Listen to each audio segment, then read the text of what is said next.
Hello and welcome to the latest episode of Telco CyberTalk, where industry experts gather to discuss the current cybersecurity and critical business issues faced by communication service providers. Hi, I'm Hein, Product Marketing Manager for Security Products at Allot. Joining us today in the Telco CyberTalk studio is Aaron Martin Olivares, Cybersecurity Marketing Analyst at Allot. Aaron, thank you for joining. It's always good to have you here. Thank you, Avi. It's always a pleasure to be here.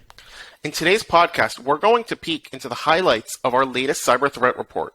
It explores the threats that Tier 1 and Tier 2 European customers blocked during the first quarter of 2022. It also looks at trends that took place over the past year. So Aaron, let's get down to business. In this report, we look at trends since the beginning of 2021. What do we see? Well, it's actually useful to explore long-term trends, and one of the changes we've made in our latest report was to look at longer-term trends. And what we found was interesting. During the first quarter of 2021, CSPs running Allot Secure blocked sites 326 million times. And in the first quarter of this year, CSPs running Allot Secure blocked sites 2.3 billion times. Wow, that's amazing. That's a huge number. That's a 618% increase in malicious URLs being blocked in just 1 year. Can you remind us of some of the trends we saw last year? This isn't the first report. This is an update of what we've done in the past. Of course. If you remember, in the first half of 2021, we saw a rapid growth in malicious download. But towards the second half of the year, it was totally eclipsed by adware.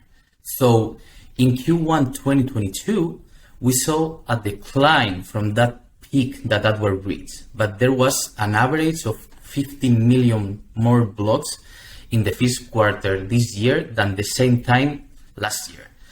This emphasizes why it's important to look at long-term trends, as there will always be short-term fluctuation and peaks and valleys.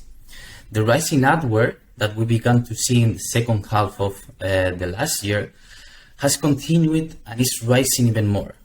In Q1 2021, there was an average of 31 million blocks, skyrocketing to 405 million blocks in Q3.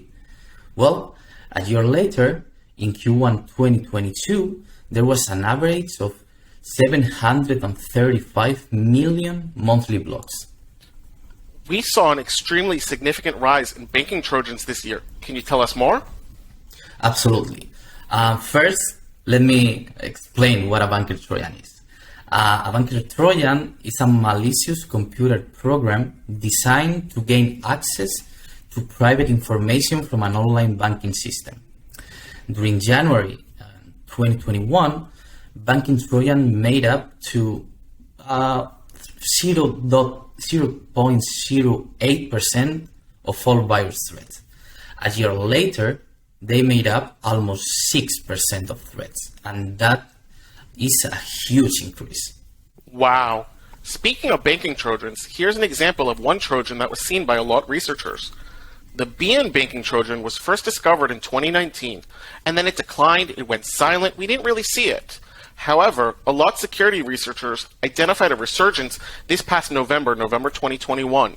It was even declared by some media one of the 10 most dangerous mobile banking trojans of the year. BN is difficult to detect because instead of placing an overlay when detecting a banking app, it obtains the banking credentials by recording the user's screen while avoiding direct communication with the CNC server. The criminals then later decide when to retrieve the recording with the banking information, so you don't even know that you were a victim. Exactly. You don't even know, and it's hard to detect because the cybercriminal decides when to make the communication. We're not monitoring it all the time, so they can decide when to do it. Great. So we've also talked a lot about phishing. How has the trend changed?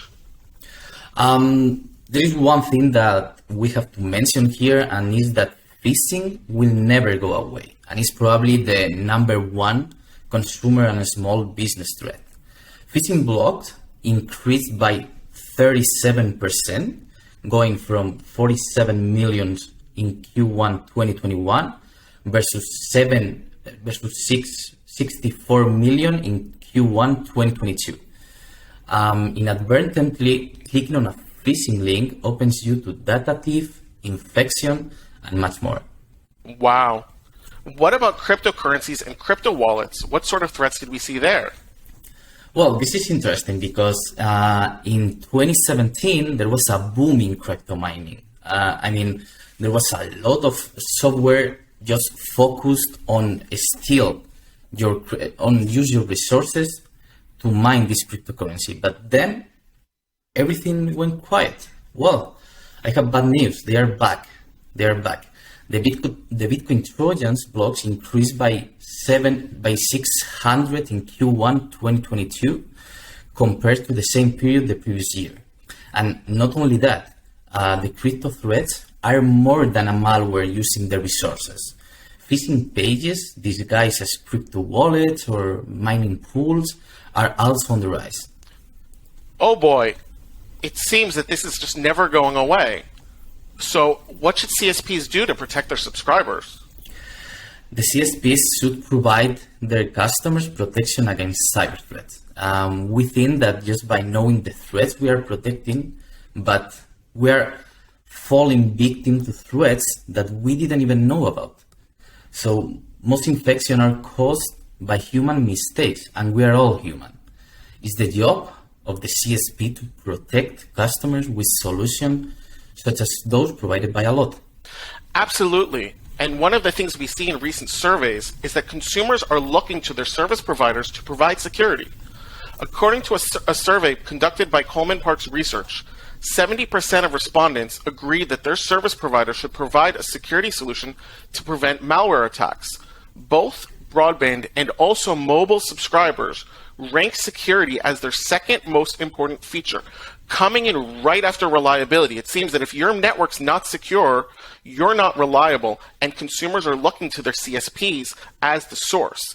I also recently saw a survey coming out of Australia that showed that telcos were the second most trusted institution about protection of personal data and privacy, second only to their bank. So definitely consumers are looking to their CSPs to provide them security. So anyways, I want to thank you, Aaron. It's been a pleasure talking. Thank you, Abby. That's it for this episode. Thanks for joining us. If you haven't already, subscribe to this podcast to ensure that you get the next episode of Telco CyberTalk.